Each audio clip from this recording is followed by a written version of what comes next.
Bueno, ¿qué tal? ¿Cómo están? Última reunión sincrónica, por lo menos de este curso. Y bueno, vamos a ver un poco salpicado, dudas, consultas, y vamos armando la clase a medida que vamos trabajando. La primera consulta que hizo Carolina es sobre la toma, es algo muy importante, es la toma de decisiones para saber si uno tiene que utilizar métodos no paramétricos o métodos paramétricos, ¿sí? Y aunque antes parecía claro, no era que era claro, sino que era muy difícil, cada vez que uno decidía hacer una prueba estadística, tardaba un montón después de hacer los cálculos, entonces la decisión tenía que ser importante, cosa que hoy no lo es, porque uno puede probar lo mismo con métodos paramétricos y con métodos no paramétricos, ¿sí? Yo creo que tiene una base de datos abierta, como para jugar con eso. Esperen que voy cerrando, tengo un montón de bases, voy a cerrar las que no. Y arrancamos usando bases de datos directamente. Esta no es muy... Esta es una base de datos... Bien. No sé si es esta... No, vamos a abrir otra. Esta no me gusta. Una más nuevita y queda para varias cuestiones. Esperen que la buscamos.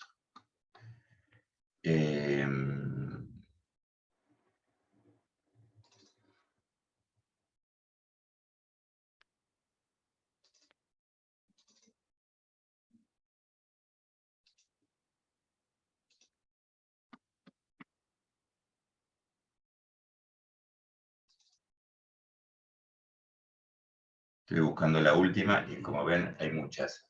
Fecha 11 del 9 del 22. Basta. Entonces, esta es una base de datos que mide ciertas condiciones metabólicas y también antropométricas, ¿sí? De una población que va a un consultor, a un laboratorio a hacerse ciertos análisis clínicos, ¿sí?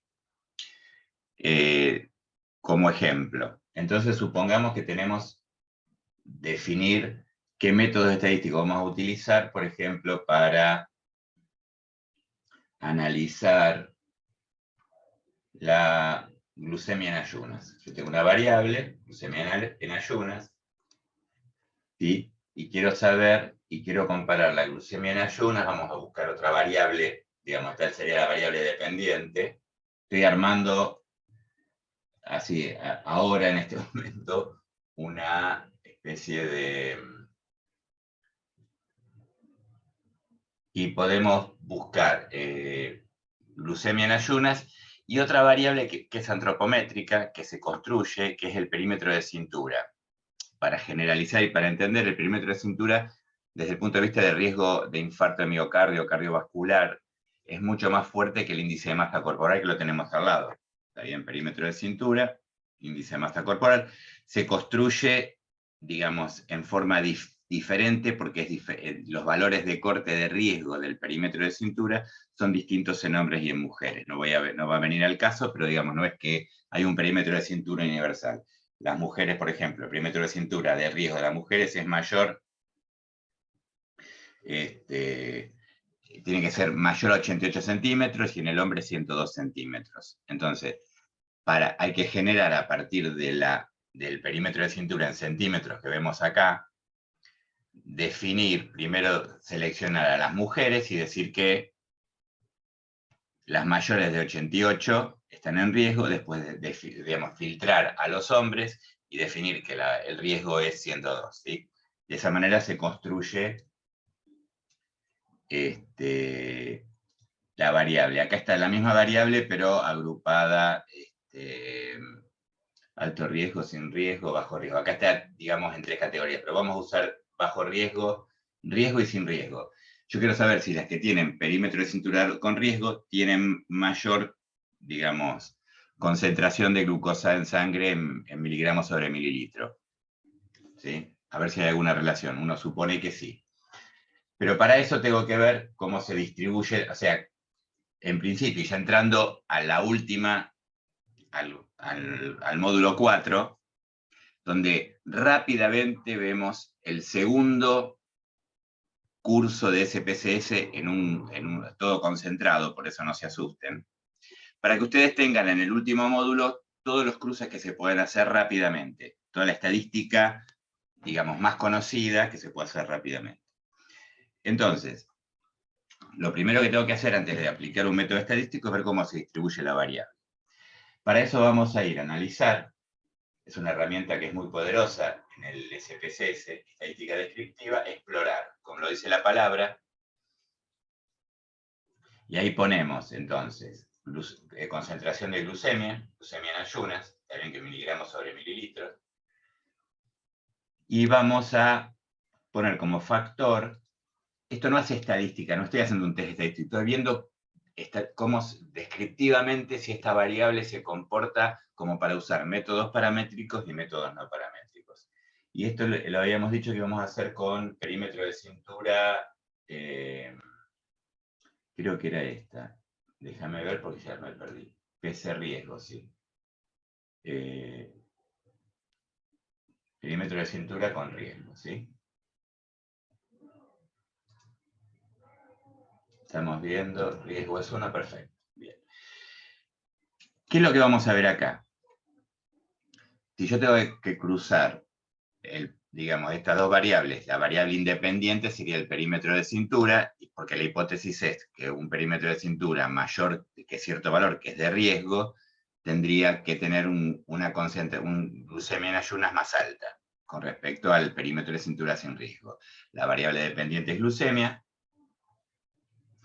y lo que queremos probar es cómo se distribuye esa variable teniendo en cuenta este factor, ¿no es cierto? Entonces vamos a estadística, le vamos a pedir los descriptivos, le podemos pedir los percentiles, pero no aporta mucho, pero los pedimos igual para que vean la salida.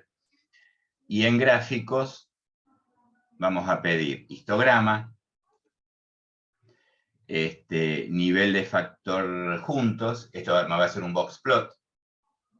El histograma me va a decir cómo se distribuye para los dos grupos, si la curva es más o menos normal o no.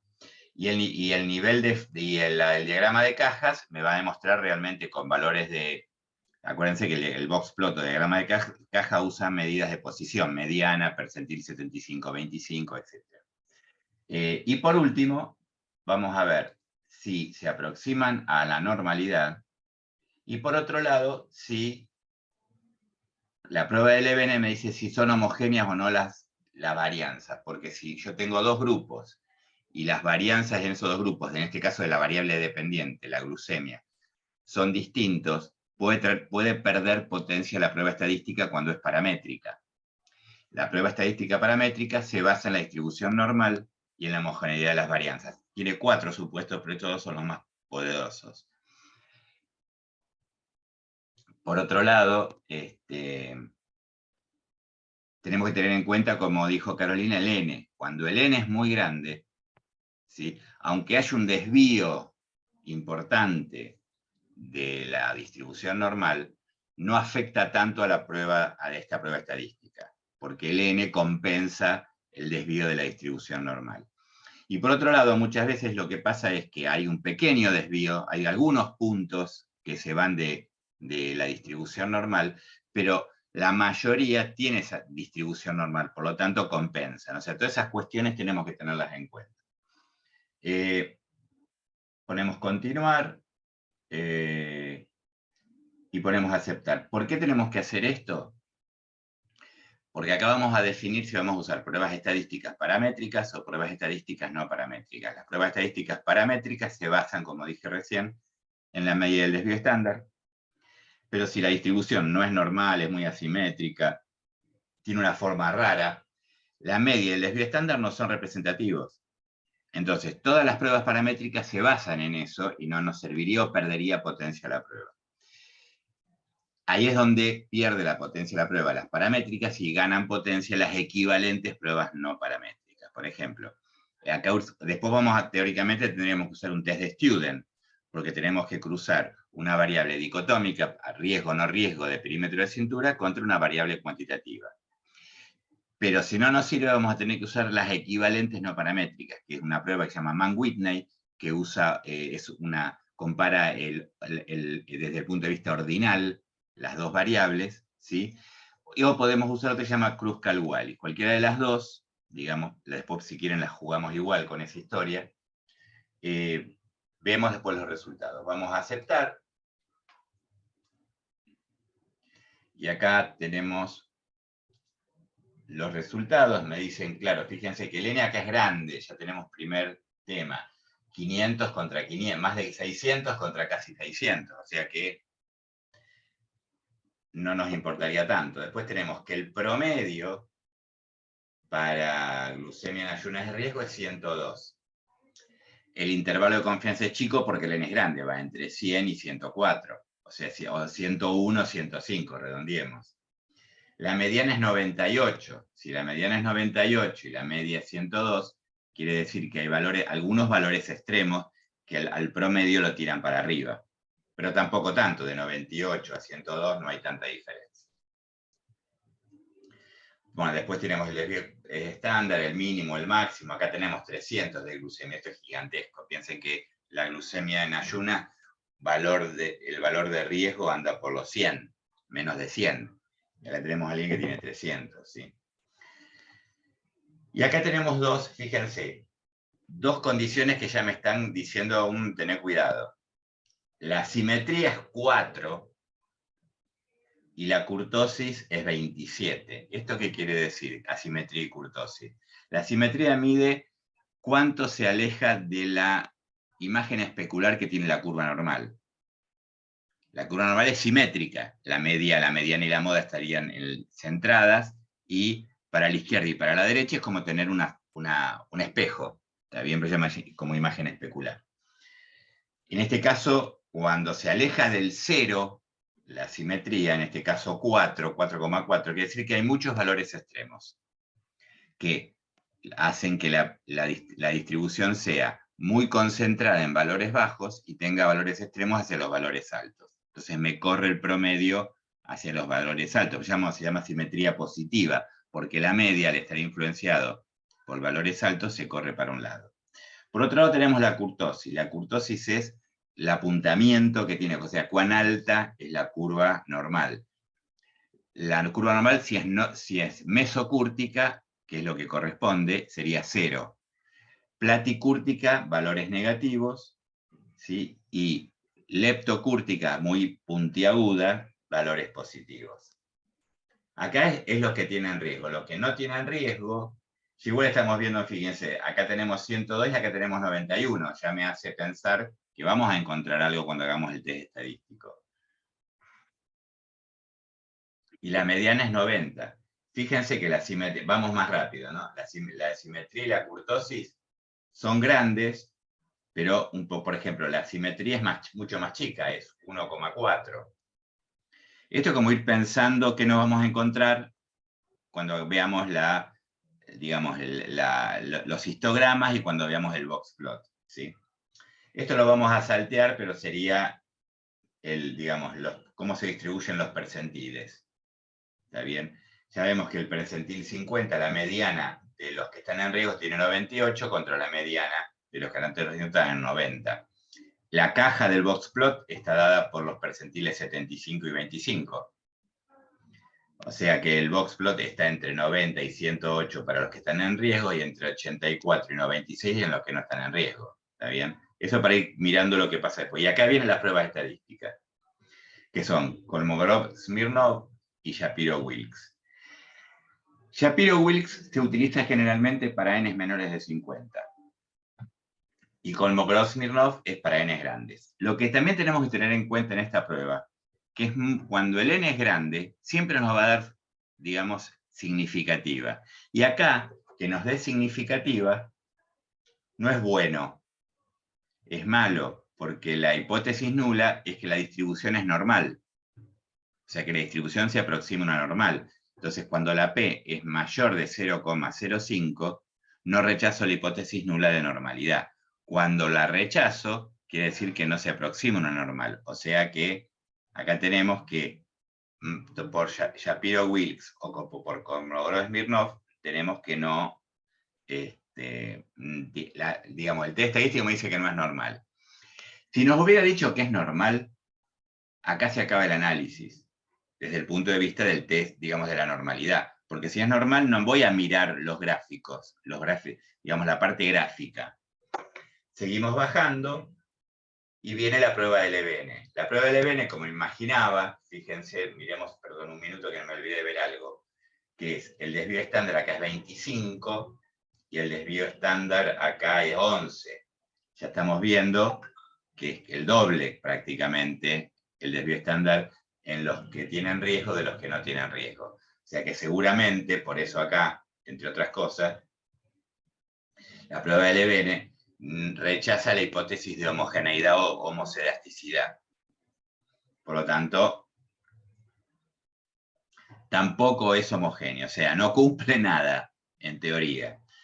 Miramos el histograma y acá lo vemos. Es un poco lo que decíamos. Esta parte es así, y el otro es un poquitito, digamos, fíjense cómo se normaliza dentro de los que no tienen riesgo, comparado uno con el otro. Y acá ya vemos que va a haber diferencia, ¿sí?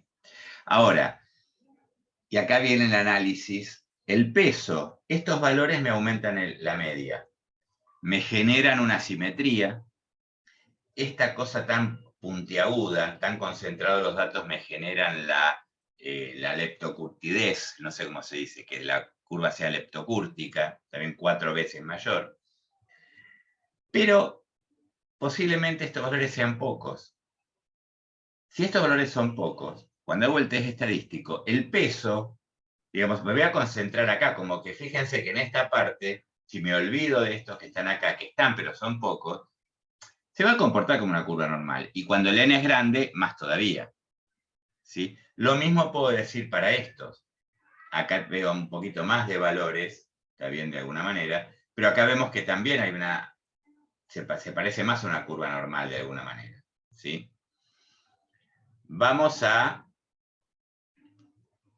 el primer gráfico, está bien, el QQ normal, que digamos, la cuestión es que sobre la recta serían los puntos si fuera una distribución normal. Lo que veo en los valores esperados con los valores observados, que, digamos, muy pocos puntos están arriba de la recta y están alejados. Esto que está acá, de alguna manera estoy viendo esto que está acá. ¿Sí? Y en el otro es menos, pero fíjense que toda esta parte, que sería esta parte que está acá, ¿sí? Se aproximan a los puntos de la normalidad. El que es más claro de estos gráficos, para mí, es este.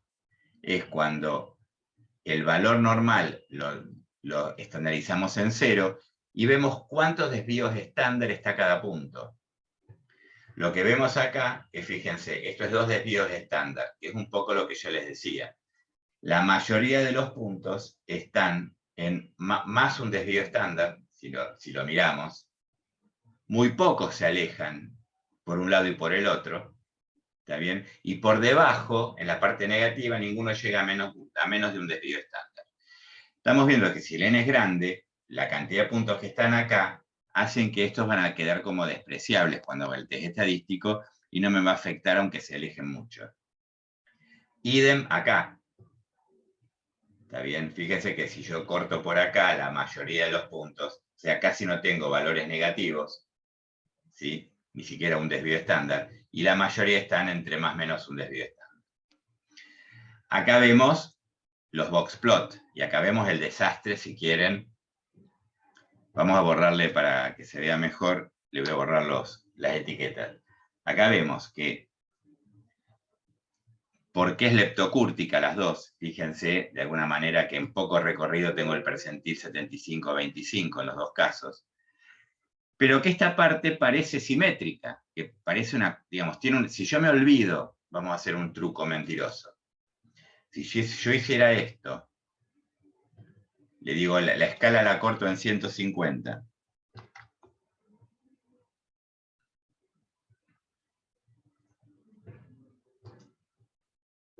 y veo esto, ¿qué me parece? Es casi una distribución normal, o sea, es muy simétrica, la mediana está en el medio del box, en los dos casos. Acá tengo pocos valores extremos, y acá no veo todos los que quedan por arriba. Pero fíjense que en este pedacito tengo la mitad de los datos. Y en este pedacito tengo la mitad de los datos. O sea que estos datos son poquitos, y no sé cuánto van a influenciar con el test estadístico. Todo lo que estoy contando es para que, digamos, que entiendan por qué cuando el n es grande, ¿sí? Aunque haya valores extremos, no me importa. ¿Está bien? Entre otras cosas. Pero entiendan que esto no, en realidad, vamos a volver atrás. Esto es así. Y estos datos existen. O sea que hay una especie de asimetría. ¿Cómo estamos hasta acá? Porque no respiré. Bien, bien. Bien. Bueno. Yo, por ejemplo, trabajo con Ns bastante chicos, como de menores a 50. A ella le tendría que dar más Más bola claro. a la prueba. Porque vos pensás, Carolina, que con 50 datos, si tenés 5 o 6 muy alejados, te pueden generar problemas. Bien. Mira, justo estuve trabajando y no me acuerdo con qué base que una prueba estadística no me da significativo la paramétrica y me daba significativo la no paramétrica, por ejemplo, como para contar un poco la historia. Y acá se me acabó el análisis. ¿Sí? ¿Yo qué haría en este caso? Teniendo en cuenta todo esto, podría suponer que la distribución es normal, a pesar de que hay asimetría, que la kurtosis es grande, que hay valores extremos y que no hay homogeneidad de la varianza. ¿Cómo lo podría probar esto? Vamos a analizar, y acá viene la prueba estadística, comparar medias, en este caso test de Student para muestras independientes.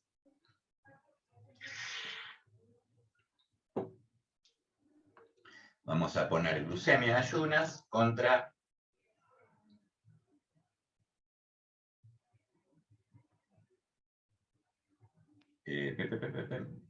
¿dónde estaba?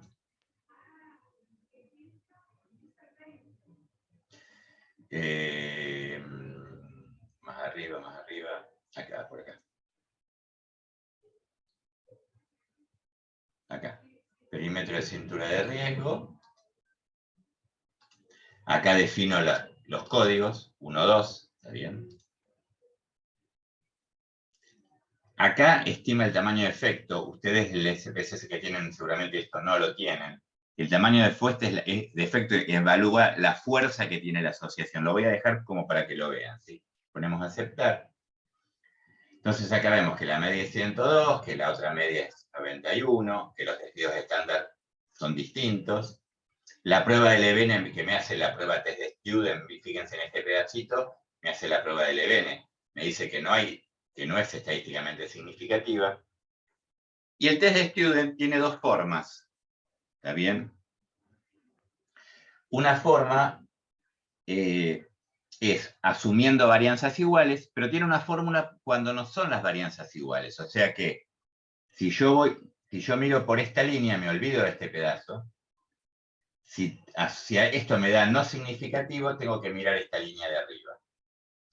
Si esto me da significativo moral, tengo que mirar cuando no se asumen varianzas iguales, tengo que mirar por acá. Son dos fórmulas distintas. Una, de alguna forma, compensa la no homogeneidad de las varianzas. ¿Sí? Y acá vemos los resultados. Los grados de libertad cambian, está bien, pero no importa. Lo importante acá es el factor. Siempre se usa de dos colas, prueba de dos colas, que sería esto. Está mal traducido, esto es prueba de dos colas y esto sería prueba de una cola. Pero siempre trabajamos con prueba de dos colas porque es más fuerte, es más conservador. Entonces, acá nos dice que hay diferencias altamente significativas entre los dos grupos, ¿está bien? Por otro lado, me dice que la diferencia de media, 102 menos 91, es de 11 puntos, 11,4 miligramos sobre mililitro, entre los que tienen cintura de riesgo, perímetro de cintura de riesgo, o sea, mayor al indicado, y menor cintura de riesgo. Y esto es interesante Porque acá lo que me está diciendo, miremos el de abajo, pero el de arriba, acá, fíjense otra cosa, aunque no use la prueba del EBN, me da igual, por varias razones. Primero, porque la diferencia es muy grande. Segundo, porque evidentemente los datos que generan esta diferencia de desvío estándar no me afectan, y el n grande no me afecta a esta situación. Fíjense que acá tengo el intervalo de confianza de la diferencia. Miren que son iguales el de arriba y el de abajo. ¿Qué indica el intervalo de confianza de la diferencia y qué tenemos que mirar acá? La diferencia de medias es 11.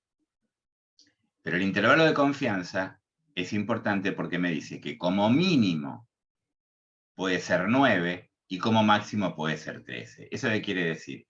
Que es poco probable, por eso la P 0,0001 infinito, si entramos acá me va a decir por 10 a la menos no sé cuánto. Ya les digo. 6,33 por 10 a la menos 23. O sea, 0,023 ceros, olvídate. ¿Está bien? Esperen que se me desordenó lo corro de nuevo. Porque cuando a veces me pasa eso, cuando cierro esto, ahí está, ahí aparece. Entonces, lo que me está diciendo que el límite inferior está muy lejos del cero. Porque ¿cuál es la hipótesis que planteo acá? Que la media de riesgo menos la media de sin riesgo tiene que ser igual a 0. Esa es la hipótesis nula. La media de riesgo menos la media de no riesgo me da 11. Y el intervalo de confianza, el 95% de la diferencia de medias, lo mínimo me da 9 y lo máximo me da 13. Está muy lejos del 0. Si acá me diera 0,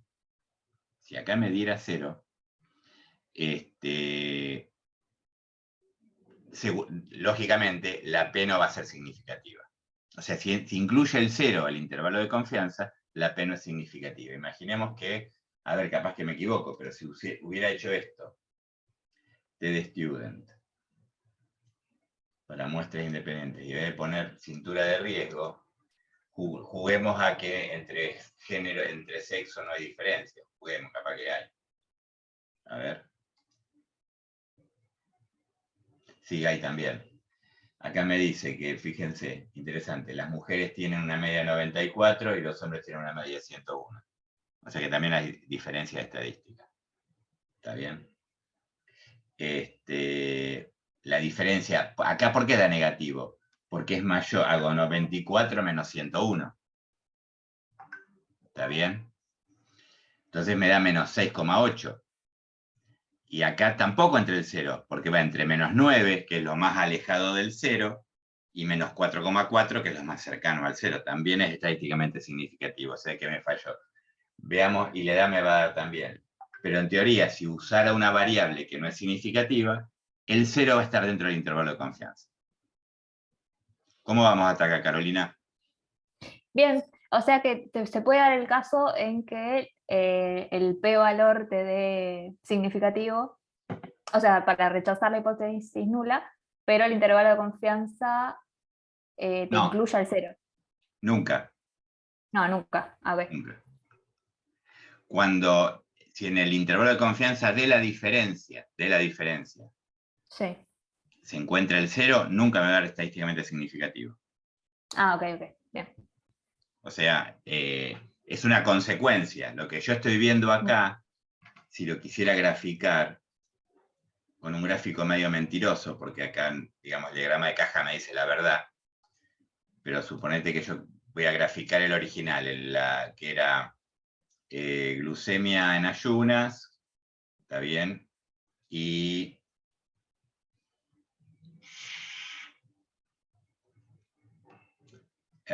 ¿dónde está? Nunca lo encuentro. Por acá. Perímetro de cintura de riesgo. Le falta una función para buscar variables contexto al SPSS. No, por ejemplo, pones la P y te va buscando la P. Ah, te va buscando. Ah, mira. Sí. Pones la H y te va buscando todas las que tienen H. Acá, ¿esto qué va a ser? Una barra de errores donde te va a mostrar la media y el intervalo de confianza. Por eso digo que es mentirosa, porque ya que estamos, miremoslo. Lo que estamos viendo es esta distancia. o sea, el límite superior de sin riesgo, de la glucemia en ayunas sin riesgo, que es cerca de 92, ¿sí? Es muy alejada del límite inferior de riesgo, que es 100 algo. ¿Está bien? Igual digo que es mentiroso porque hagamos el otro gráfico. Ya lo hicimos, pero lo podemos hacer de otra manera. Lo hacemos por acá, diagrama de cajas.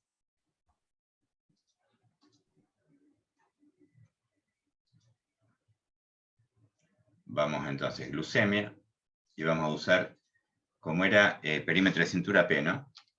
Prueba de tolerancia, puntaje, peso, perímetro de cintura. ¿Ves que se busca? Más fácil. Así. Sí, cuando hay tantas variables y no te Y perdés. sí. Igual uno puede ocultar variables también en el SPSS. Y trabajar con grupos de variables y no con todas. Claro. Veamos cómo queda esto. Mira este gráfico, digamos, para ver qué muestra uno y qué muestra el otro. Mira, este va de 300 a 50, ¿sí? Yo lo que voy a hacer, lo voy a copiar para poder compararlo, si no, no lo vamos a poder comparar. Lo copio en un Excel, ¿sí? Perdón. Voy a copiarlo con formato... Ahí está. Y acá voy a poner 350, voy a ir al otro gráfico, y lo voy a... perdón, me equivoqué de gráfico, este no va, el de arriba. Y acá le voy a decir que la escala sea de 300, para compararlo, hasta 50. Ahí vamos a ponerle acá... ¿Qué hice mal? Lo hice al revés. 50 va acá, 300 va acá. Y el incremento que sea de a 10, ponele de 50, a ver si 50.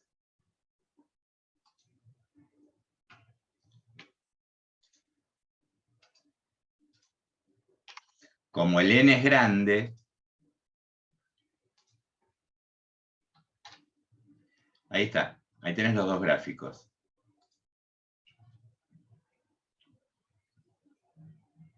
Entonces, este gráfico no me está mostrando la realidad. Mirá lo que me queda acá, lo aplasté porque quedó, porque estaba, ¿se entiende? Para poder comparar los dos. Miren lo que es este y miren lo que es este. Yo siempre trato de utilizar el boxplot. Ya, por ejemplo, como ejemplo les doy, a ver, PowerPoint.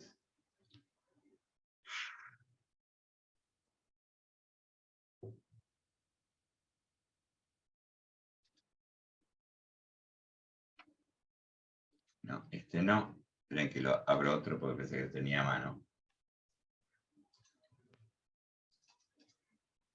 Para que vean una forma de mostrar gráficos en una presentación, ¿no? Es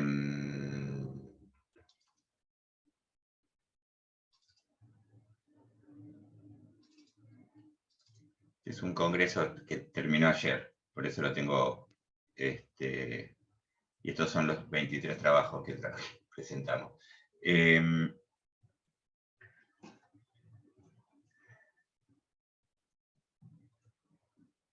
Dentro de imágenes, legal.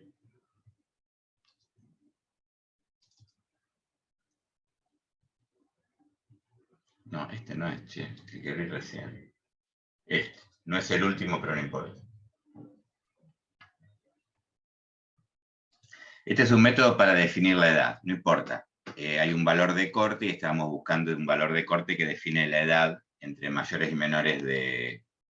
Acá está la fórmula, por eso no tiene mucha importancia. Esta es la forma de medir la edad en el tercer molar. Y este es el valor de corte propuesto por un señor italiano. Entonces lo que queríamos probar es si el valor de corte se mantiene acá, nada. Y ahí tienen los gráficos. Quería mostrarles esto, no otra cosa. Perdón. cuando yo muestro esto, más allá, después le pongo la P, y acá tengo los valores. ¿Está bien? Pero este gráfico es mucho más claro que el otro. Lo mismo que en este. Fíjense, acá estoy midiendo el índice del tercer molar entre mujeres y hombres y hay una pequeña diferencia estadística, ¿sí? 0,031. Y lo importante, que lo que nosotros queremos probar, es si ese índice sirve para discriminar entre mayores de 18 y menores de 18. Y acá vemos que por acá hay un valor, ¿está bien?, que podría discriminar a la mayoría de los menores y a la mayoría de los mayores, ¿está bien? Este gráfico, después los demás no tiene sentido porque creo que no, estamos hablando de otro tema que no viene al caso.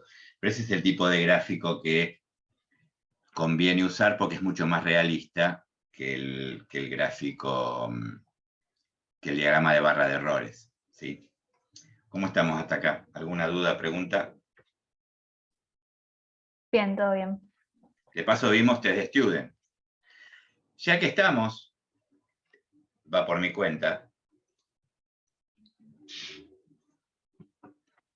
¿qué métodos estadísticos? Estaba usando esta variable, sí.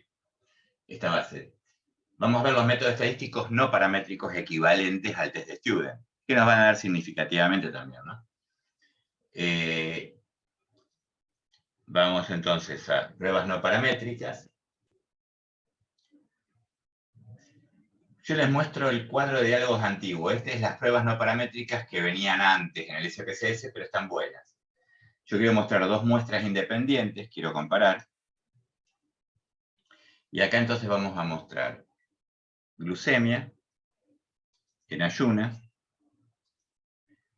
Y la variable era riesgo, perímetro de cintura, P, perímetro de cintura riesgo. Defino el grupo que es 1 y 2, también la codificación. Y acá tengo las pruebas típicas. Las más utilizadas es Udemann-Whitney y Z de Kolmogorov-Smirnov. ¿Sí? Uno pone aceptar, y acá me dice que la Udemann-Whitney, la P, que es menos 0,001, da lo mismo. Acá me dice que el valor Z es menos 11 desvíos, de menos 11 negativos. Una locura, por eso es tan grande. Y la prueba de Kolmogorov-Smirnov me da también significativa, 0,000.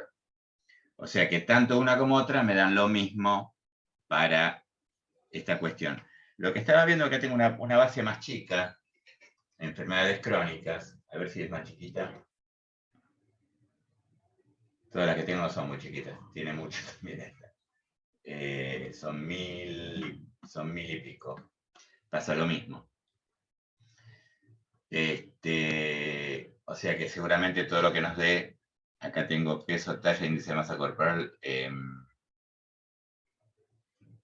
No, esta es más para test estadísticos, digamos, de frecuencia, porque casi todas son cualitativas, ¿no?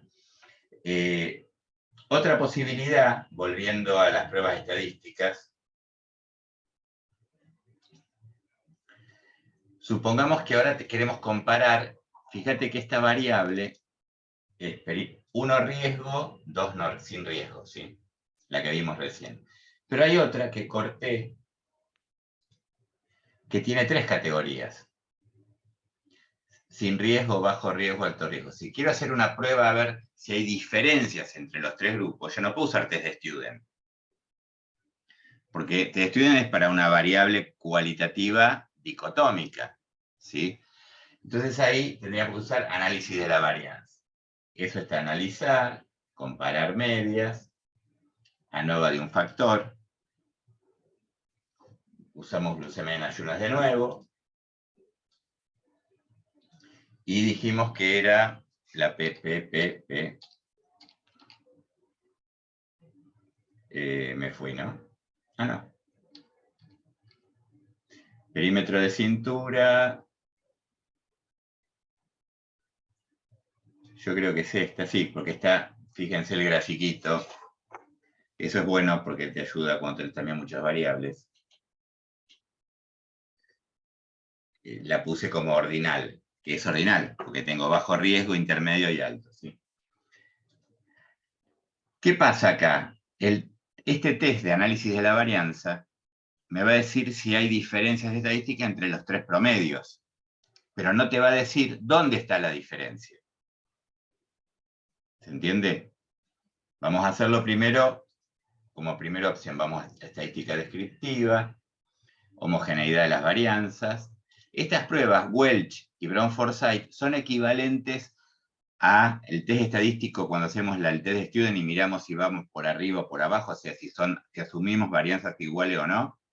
Bueno, la prueba se llama Welch, justamente. O sea que son pruebas robustas cuando no se cumple la homogeneidad de las varianzas. Entonces uno tiene que mirar no la prueba ANOVA común, sino la de homogeneidad de las varianzas. Esto podemos continuar, acá el nivel de intervalo de confianza del 95%, y en principio podemos aceptar. Sin riesgo tiene 88, bajo riesgo tenemos 93 de glucemia, y alto riesgo 102.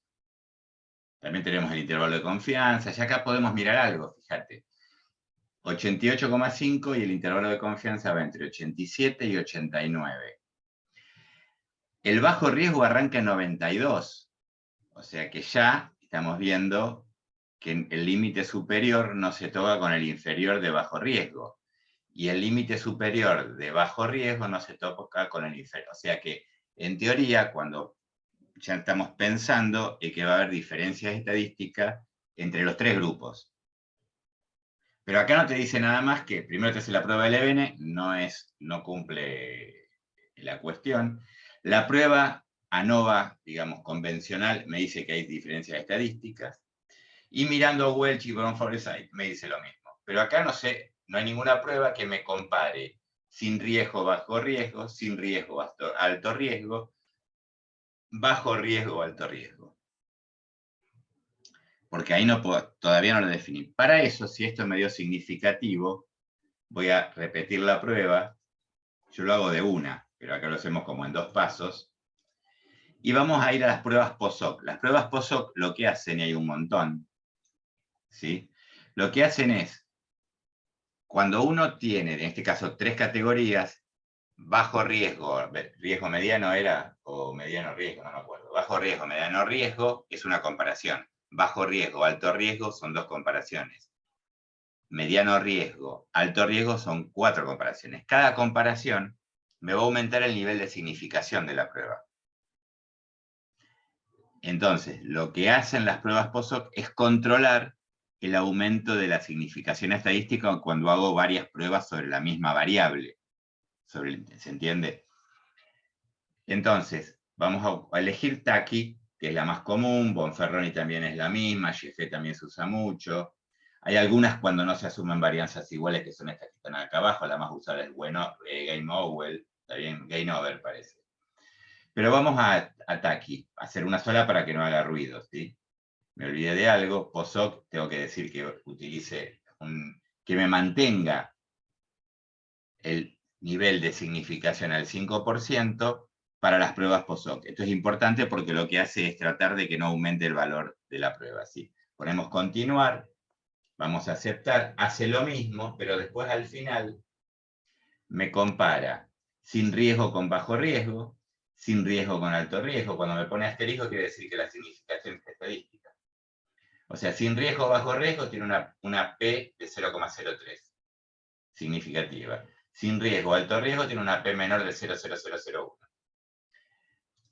Bajo riesgo lo mismo y alto riesgo lo mismo. Lo que me hace Tukey o TACI es, me agrupa a las categorías en subconjuntos homogéneos. En este caso me está diciendo que hay 3 subconjuntos homogéneos porque hay diferencias entre sin riesgo, bajo riesgo y alto riesgo.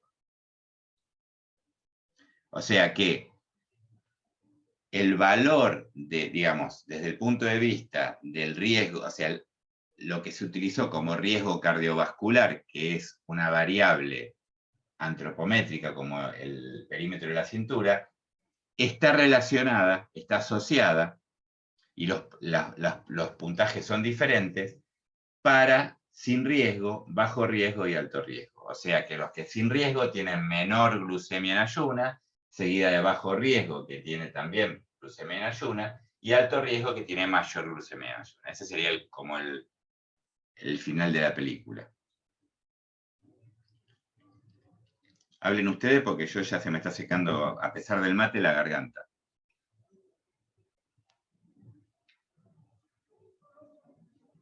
¿Alguna otra consulta, chicas? Carolina, Isabel. No, yo no tengo consulta por ahora. Carolina. Yo no entiendo muy bien por qué en los ejercicios donde te pide ponderar y comparar los resultados antes y después de la ponderación, ¿por qué cambia tanto el N? No sé, nunca usé ponderación, entonces por ahí se me complica entenderlo, pero ¿por qué aumenta tanto el N después de ponderar? Esto es más para María Isabel que para vos. ¿Por qué? Porque eso se utiliza cuando uno hace un muestreo sociodemográfico o epidemiológico, ¿sí? Debe tener en cuenta, digamos, por ejemplo, si el muestreo es complejo, supongamos Ciudad de Buenos Aires, ¿sí? Que tiene 15 comunas, pero hay muchos, quiero hacer un muestreo epidemiológico sociodemográfico, no importa cuál. Abramos una base de datos relacionada con eso, ¿sí? Vamos a abrir Dirección General de Estadística y Censo, vamos a abrir la encuesta anual de hogares, que se hace, como ven acá, desde el 2002, por lo menos tengo los datos, pero creo que tiene un par de años más, hasta el 2021, la última, vamos a abrir la base de datos última, año 2021, así miramos datos nuevitos. Entonces, ¿qué pasa? Yo acá tengo las comunas, ¿no es cierto?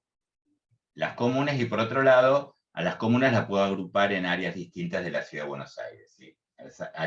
¿Por qué? Porque la Ciudad de Buenos Aires es una ciudad, desde el punto de vista sociodemográfico, muy desigual, donde hay una alta vulnerabilidad en la zona sur de la ciudad, o sea, todas las comunas que dan al riachuelo. Esperen que les muestro, creo que acá tenía un PowerPoint para mostrarles un poco para ubicar.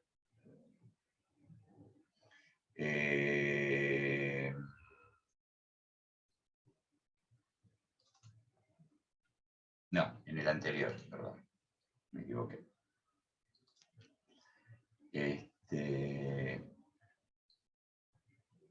Tengo abierto dos programas.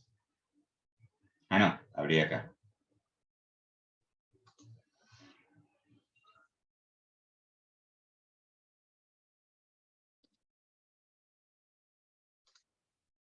Eso tiene que ver con el muestreo. Esperen que pasamos rápido.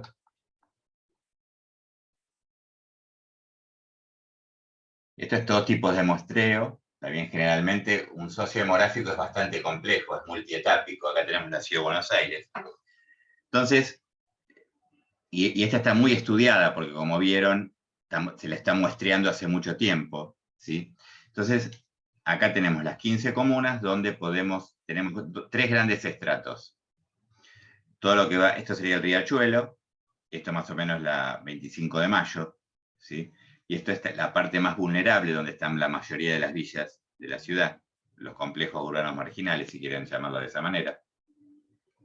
Esta es la zona centro, y esta es la zona, digamos, donde hay mayor, desde el punto de vista económico, hay menor vulnerabilidad, si quieren verlo al revés. Mayor vulnerabilidad, menor vulnerabilidad. Cuando yo quiero muestrear para hacer un socio demográfico, la muestra tiene que ser representativa. Entonces, por ejemplo, un objetivo sería comparar comunas. Si quiero comparar comunas, tengo que aumentar el N, porque para que haya posibilidad de comparar comunas, dentro de cada comuna tengo que tener un N suficientemente grande. Pero las comunas tienen que tener un peso, una ponderación con respecto a la cantidad de personas que viven en esa comuna. O sea, yo cuando muestreo, Si la comuna 14, que es muy, digamos, tiene mucha, una alta demografía con respecto a la comuna 8, suponete, voy a tener que muestrear más de acá que de acá, porque la tengo que mostrar proporcionalmente de alguna manera. Lo mismo haría si quiero, por ejemplo, toda esta zona de villas, la villa es un 5% de la población de la ciudad que vive en villas.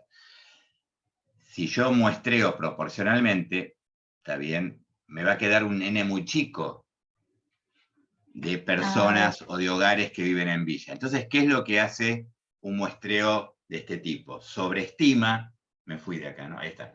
Sobreestima donde hay poco, muestrea más de lo que tendría que muestrear, y muestrea menos donde hay mucha cantidad. O sea que hace un muestreo sesgado, no representativo de la población. ¿Por qué? Porque si después quiero comparar, digamos, si el N es chico y quiero comparar alguna condición dentro de las villas de la Ciudad de Buenos Aires, el N es tan chico que no me sirve para nada. De la misma manera, si el N es chico, cuando quiero comparar alguna comuna, me pasa lo mismo.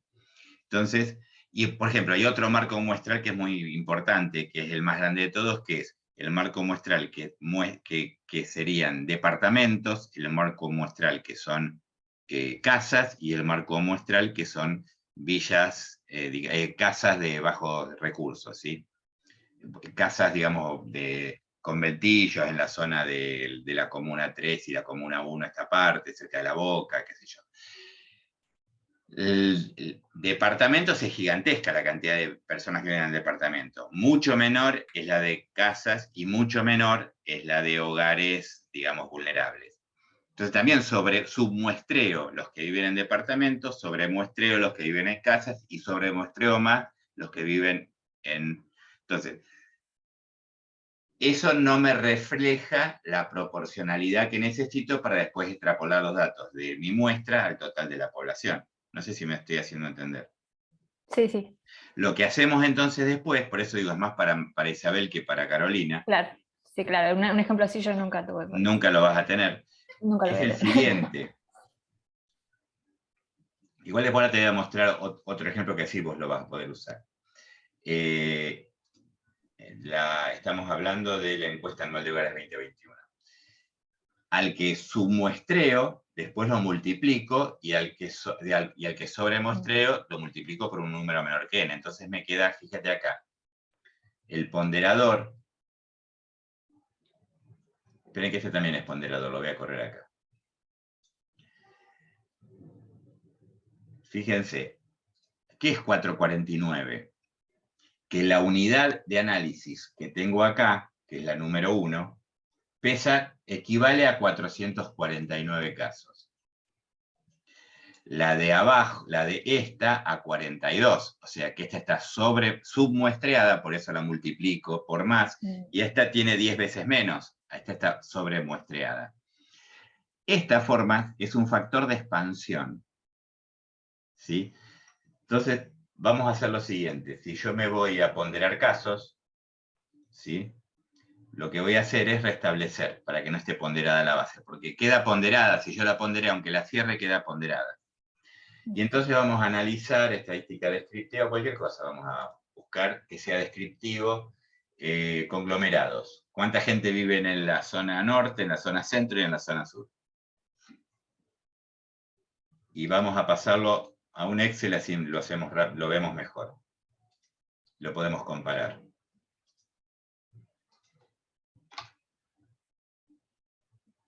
Copiar. Pegar. Entonces acá tengo esta cantidad, vamos a agrandarlo un poquito. Tengo 12.868 individuos muestreados, de las cuales estas son las cantidades que hay en la zona sur, en la zona centro y en la zona norte. Y acá tenemos los porcentajes. Bueno, eso no es lo de menos porque es lo que quiero ver ahora. Igual lo voy a mantener los porcentajes, ¿sí? Ahora vamos a hacer lo mismo, pero voy a ir a la base y voy a ir a datos, ponderar casos, y vamos a ponderar casos por el factor de expansión. Lo que hace el factor de expansión es me lo lleva a 3 millones, que es la cantidad de gente que vive en la Ciudad de Buenos Aires. Aproximadamente 3 millones. ¿Sí? Aceptar, Hago lo mismo, analizar estadística descriptiva, frecuencia. Y acá, ¿qué me hace? Copiar.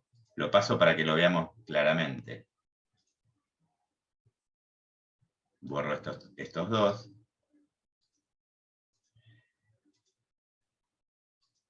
Está bien, la zona sur ahora son 800.000, en la zona centro es 1.600.000, y estos son 3 millones. O sea, acá lo expandí. Y por otro lado, yo uso uno que es mejor todavía, que es pondera, que me mantiene el N, o sea, me mantiene el N real de 12.000, pero me pondera, ves que acá tiene, este pesa 1,88, 1,69, 0,99. Lo que hace esto es, no me expande, sino me lo pondera según la base de datos. Entonces, si yo voy a datos, ponderar casos, y en vez del factor de expansión, uso ponderar 21, y hago la misma cuenta, analizar estadística descriptiva, frecuencias.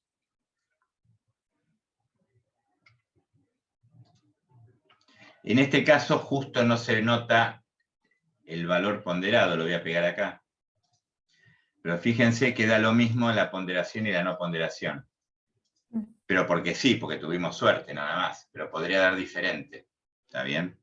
Esta está sin ponderar, esta está expandida y esta está ponderada, digamos, pero controlando el N que sea el mismo. ¿Sí? De hecho, si vemos acá, no es un número redondo la frecuencia. En cambio, si vamos acá, es un número redondo la frecuencia. Porque acá está ponderado. ¿Se entiende? Sí. Ahora, vamos a lo que le interesa a Carolina. A ver, déjame ver si lo tengo a mano, si no lo busco. No, lo voy a buscar que es más rápido. Muchas veces a nosotros nos dan una tabla de doble entrada y tenemos que calcular algo. No nos dan la base de datos, ¿sí? Y ahí podemos usar un ponderador. Vamos a ir, esto es el nivel 3 de CPCS. No es que es muy difícil, pero lo puse ahí para ponerlo en algún lado. Y no me acuerdo si está base de datos. Creo que es esta.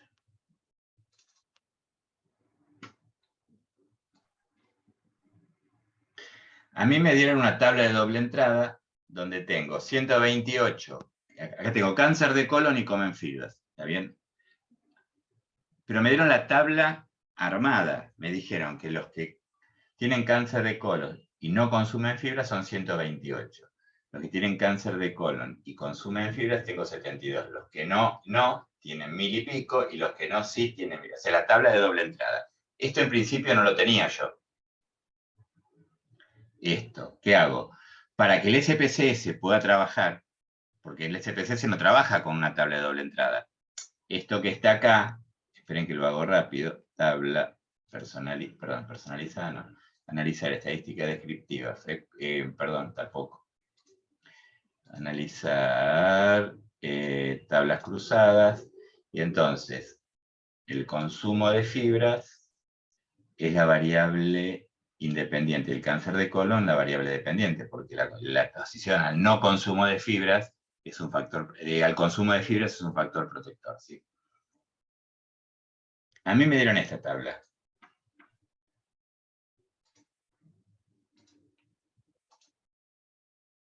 ¿Está bien? Y quiero hacer estadística con esto, pero la quiero hacer con el SPSS. No la puedo hacer, porque me dieron esta tabla. Entonces, ¿qué hago? Al no, sí, 128. Al no, 1099. Al sí, sí. Y ahí armo, ahí armé el valor ponderado. Porque si no, vale 128. Sí, vale 72. Si yo dejo de ponderar esto, para que se entienda mejor, datos, ponderar casos, restablecer, aceptar, analizar, estadística descriptiva, tabla cruzada, me da esto. Hay un sí no, un no, un sí y un no sí. Entonces, cuando a mí me dan una tabla, supongamos que es lo que pasó en este ejercicio, yo tengo esta tabla, pero quiero hacer test estadístico, quiero hacer un chi cuadrado, quiero hacer un riesgo. En el SPSS no lo puedo hacer con esta tabla. Tengo que hacer algo. ¿Qué hago? Lo pondero las 4 categorías de la tabla de contingencia. Vamos de nuevo a ponderar. Eso sí te puede pasar a vos. Y ahí voy a analizar, vamos a hacerlo más completo, ya que estamos, estadística descriptiva, tablas cruzadas. Yo quiero ver esto, entonces el consumo de fibra es la variable independiente, por lo tanto calculo el porcentaje por fila. Quiero calcular el estadístico correspondiente a que es un test de chi cuadrado, y quiero ver el riesgo. El riesgo sería los que consumen fibras o no consumen fibras, ¿qué pasa con el cáncer de colon? Pongo aceptar, y acá tengo que los que no consumen fibra, porque le puse 1 como riesgo, por eso el no consumir fibra, sino es un factor de riesgo no consumir fibra, tienen un 10% de cáncer de colon. ¿Está bien? Los que consumen fibra tienen un 3% de cáncer de colon. Y acá estoy viendo que hay diferencia. Acá me lo dice la P, la significación estadística de esta tabla. Y al final, acá tengo el riesgo. Los que no consumen fibras, ¿alcanzan a verlo? ¿O está chiquito? Los que no consumen fibras sobre los que sí consumen, tienen casi 4 veces más chances de tener cáncer de colon, con un intervalo de confianza del loss ratio, o del riesgo de razón de ventajas, que va entre 2,8 y 5,1. Acá lo que no tiene que entrar en el intervalo de confianza es el 1, no el 0. Porque el 1 es no hay riesgo. ¿Está bien? Ahí tenemos una aplicación, Carolina, para vos que trabajas con pocos datos, que a veces te encontrás con una tabla ya armada, que no hay una base de datos, y que el SPSS no te lo resuelve. Entonces tenés que usar la ponderación. Bien. Bueno, ¿cómo estamos? Bien, joya. Bien. ¿Alguna otra duda, pregunta, consulta? Yo ya estoy. No, yo no. Tampoco. Por ahora no, todavía no pude leer, pero no mirar los ejercicios, pero bueno. Está bien, igual tenés para consultar por el foro todo lo que quieras, así que no hay problema. Bien, bien, bien.